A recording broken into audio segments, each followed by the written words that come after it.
Europe. Vincent Hervouet, un ancien responsable des milices croates de Bosnie, s'est donc suicidé hier dans la salle d'audience au moment où le juge prononçait le verdict. Oui, Slobodan Praljak a réussi sa sortie, comme on dit au théâtre. Il avait été directeur de théâtre avant que la guerre civile lui donne un premier rôle dans la tragédie yougoslave.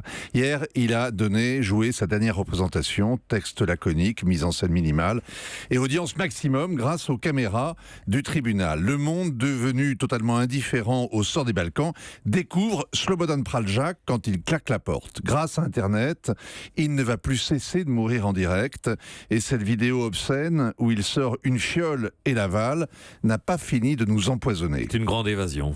Une peine de 20 ans, quand on est septuagénaire, c'est la perpétuité. Mais Praljak ne s'est pas contenté de dégrader le tribunal en faisant une scène de crime et de discréditer ses juges. C'est un kamikaze qui a voulu assassiner le TPI.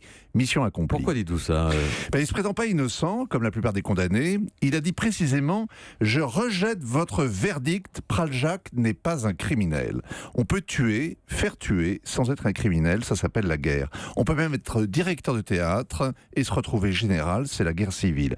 Praljak n'est pas un criminel, ce sera son épitaphe, car c'est ce que pensent tous les Croates. Leur Premier ministre dénonce une profonde injustice morale. Leur présidente rentre précipitamment de voyage et dit « Il incarnait la vérité qu'il a sans cesse défendue. » Ce sont des dirigeants jeunes, à la tête d'une démocratie, membres de l'Union européenne. Ce n'est pas un syndicat du crime. Ils récusent le TPI, qui a condamné la semaine dernière pour génocide Ratko Mladic, le chef des Serbes de Bosnie, et un souci d'équilibre lui a fait condamner cette semaine les sous-chefs des Croates de Bosnie pour crimes contre l'humanité. En pointant du doigt la Croatie elle-même, pour avoir voulu annexer une partie de la Bosnie, sans que la semaine dernière, la Serbie ait été remise en cause. Tout procès finit par celui de la justice. En effet.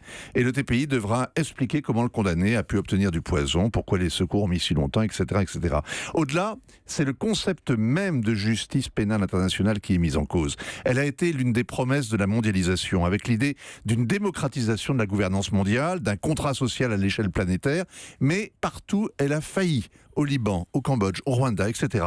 Ne finissent à la haie que des gens des Balkans ou d'Afrique, et on ne trouve en Afrique ou dans les Balkans que des gens qui la méprisent. Vincent Hervouet. Je suis troublé. Au Cambodge aussi. Pourquoi Vincent au Cambodge ?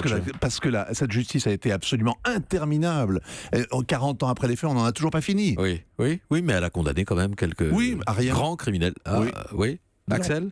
Non, moi j'avais une question beaucoup plus voyeuriste pour revenir sur cette scène incroyable où on voit ce général croate en train de boire cette fiole et se suicider. Est-ce qu'on sait ce que c'est qu'il y avait, ce qu'il y avait dans cette fiole ? J'ai vu Kerziak, le docteur Kerziak, à l'instant juste en sortant des studios, qui m'avait dit c'était probablement du cyanure. Ouais, sans doute. En tout cas, c'était pas de l'alcool de prune, d'une part, et deuxièmement, non, sérieusement. La grande question, c'est que c'est une justice terriblement tatillonne, implacable, bureaucratique. Quand vous allez à la haie, vous passez 3 contrôles, etc. Comment ça a pu rentrer dans le tribunal ? En même temps, tout rentre dans les prisons, tout rentre dans les tribunaux, il suffit d'avoir un peu de connivence. La vraie question, il a fait ça, il a sidéré tout le monde, mais la vraie question, c'est que tous les dirigeants africains, par exemple, qui sont réunis ce matin en Côte d'Ivoire, l'ancien président de Côte d'Ivoire, Laurent Gbagbo, a été transféré jour pour jour, il y a 6 ans aujourd'hui. Jour pour jour, il y a 6 ans, il a été transféré à La Haye. Eh bien, il n'y a pas un seul des présidents qui se retrouve ce matin à Abidjan, avec Emmanuel Macron, qui pense que Gbagbo mérite d'être là-bas. Il n'y en a pas un. Sauf peut-être Alassane Ouattara, évidemment. Europe. Europe 1.